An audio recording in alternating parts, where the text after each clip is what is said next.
Hey there, friends. Welcome back to Second Star to the Left. I'm Michelle, and this is my daughter, Billy. Hi. And here's where we'll share board game reviews, ramblings, and a few wrong turns along the scenic route.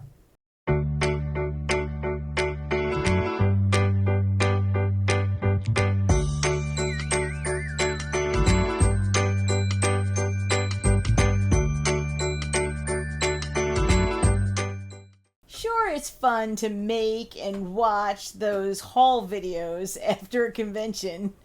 But then after the video, there is a pile of games, and there's not much point getting those games if we're not going to play them. So we thought it would be fun to talk about the first 5 games from Gen Con that we took off the shelf. And like any good list, I have an honorable mention.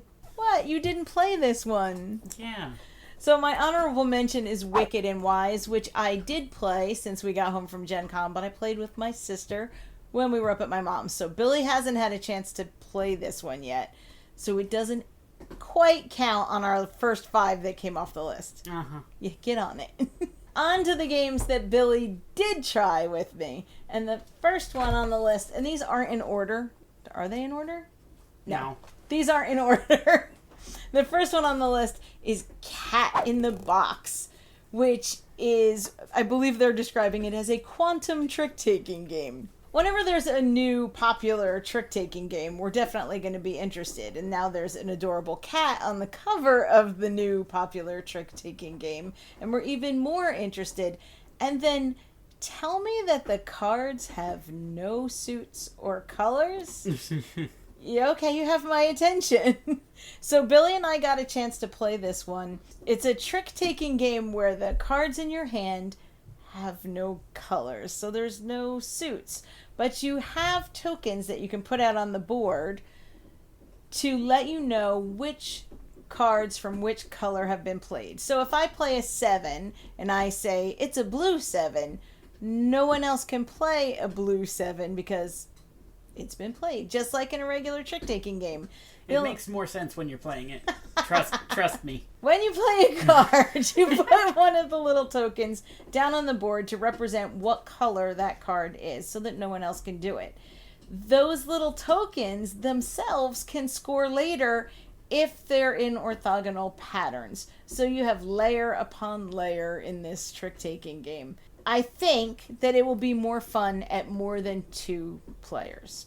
Because at more than 2 players, then you start guessing how many tricks you can take. Much like you do in Skull King or Wicked and Wise, or there's another one recently. But you're trying to determine in advance how many tricks you can take. My brain's not working today. I don't remember names. So I think it will be more fun with more players, but we did like it at 2. Yes. I'm always in the mood for a new trick-taking game with a little bit of a spin, and most of them I like, and this one's going to stay on the list of games we keep. We got the 2 others, the Cinderella's Dance and American Bookshop, up on the shelf, so we're going to try those out soon too. The next one off the shelf, which I was probably one of the earlier ones off the shelf, Might have been the first. is that Old Wallpaper. I've already talked about this game a couple of times. I'm going to continue to talk about this game. Yeah. I love this game so much that I've been playing it solo when no one else will play with me. It is really fun, though. It really is. I love it. It's a game of drafting and pattern matching, and it's quick. It only takes like 20, 25 minutes, something like that. And especially once you learn the game, it goes very quickly. It reminds me of, what's the name of that one restaurant at Disney? Primetime Cafe. It reminds me of Primetime Cafe. We're going to be there in a week. It is a lovely pattern matching game that you could play with just about anyone, but there's enough depth and strategy in here to keep you coming back to it to see if you can do it better, if you can get a better score, if you can optimize the patterns that you're building. I love this little game, so yeah, I'm going to talk about it in more videos than this. Almost definitely, yeah. Oh, definitely. Should we bring it to Disney? No. But only because I'm crazy. Otherwise, I would. I think this was actually the first game off the shelf. because I played it with Billy, and then Billy didn't want to play anything else for a few days. Oh, yeah. And that's Mythic. No, we did Mischief. Old Wallpaper first. Did I think. we? Like the first night you were home. Yeah.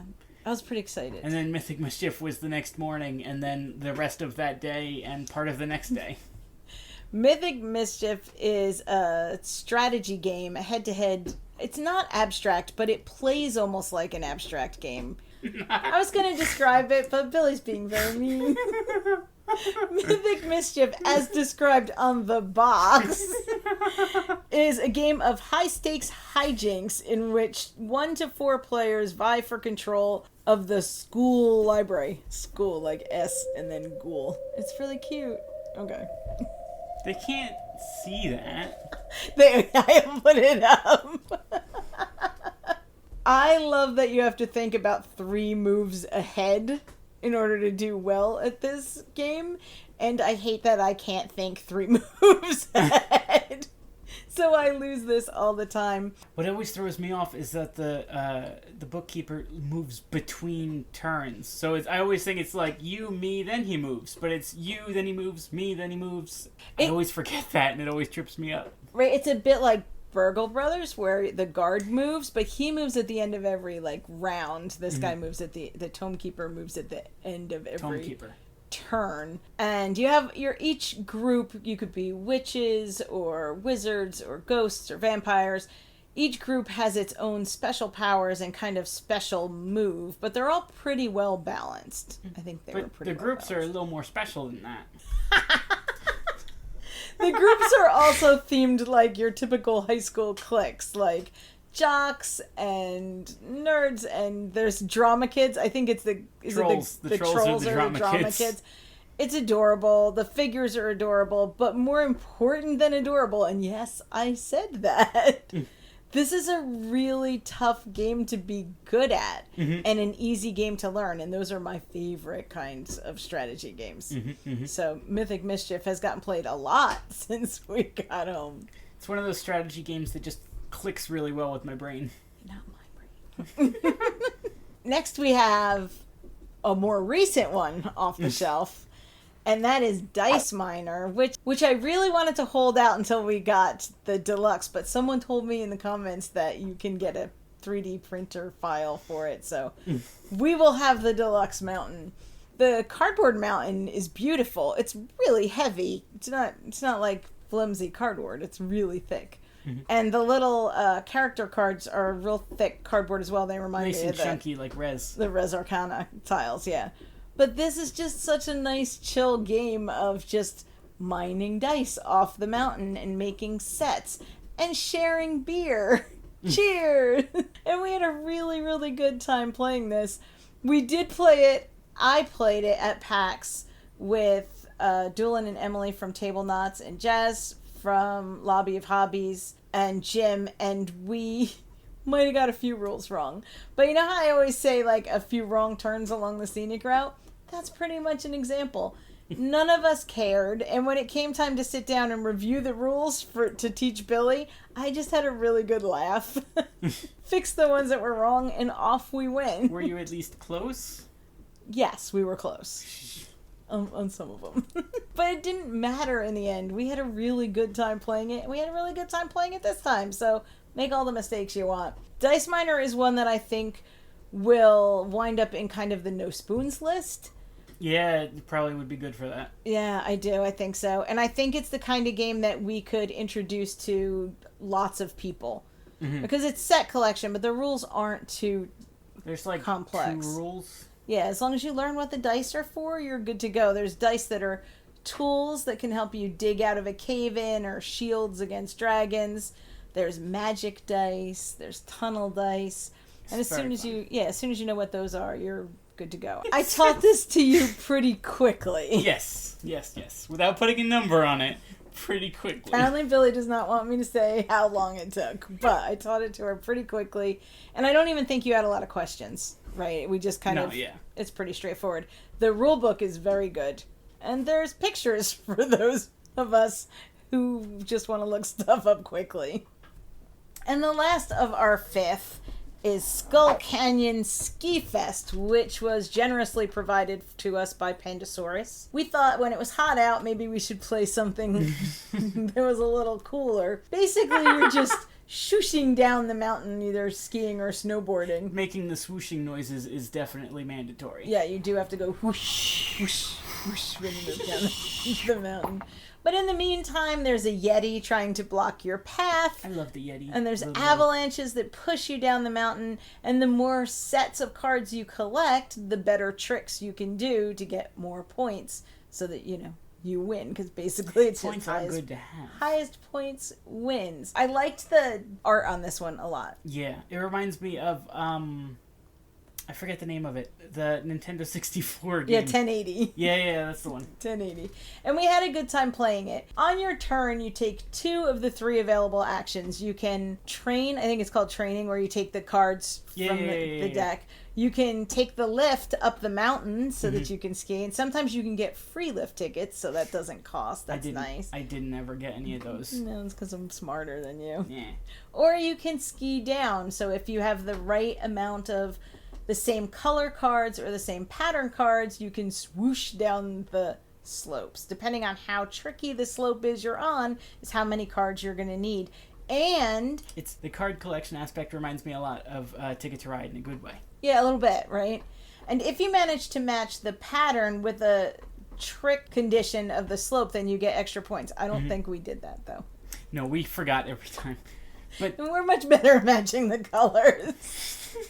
I think this would be a really good family weight game, and I'm thinking that we would enjoy it more at a higher player count. I think at 2, we weren't kind of running into each other as much, and we weren't able to throw the Yeti in each other's path as much. Yeah. So I think probably with a higher player count, you would have more of that kind of interaction. So full disclosure, we played at 2 players, which is kind of our primary player count around here. Pretty much we always play something in 2 players unless we say otherwise. Just assume it was 2 players. So that was Skull Canyon from Pandasaurus. So those are the first 5, kind of 6 games that came off the shelf when we got home. Actually, we've already played Strike as well. So since we made this list and decided to do this video, there's been more. And as soon as I turn this camera off... I think we did Strike before Dice Miner. And as soon as I turn this camera off, there's going to be another one. Yeah, definitely. But we just wanted to take a look at what happens when you bring this giant stack of games home and add it to the giant stack of games that you have. At a certain point, you need to start playing them for it to be worth it to keep getting them. And, Billy, at a certain point, we need to start culling some. No. So No. That video's coming. We're kicking Dad out of his studio, and we're going to fill it with board games. I don't think we're allowed to do that. Thank you for watching. If you like what you see, or if you'd like to keep watching until we get one right, then please like, subscribe, and share. If you want to find us elsewhere on social media, like in our Discord, all that information will be down below. As always... Also, we have a Patreon. As always, open tables, open minds, and play yourselves. Bye! But Cat in the Box came off. When did we get Cinderella's Dance in American Bookshop? Kickstarter. What?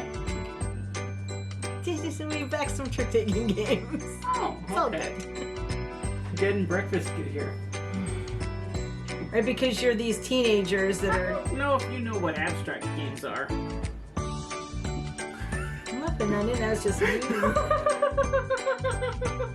do too. I think I taught this to you in like 5 minutes, maybe? Mm-hmm. Yeah. It was easy.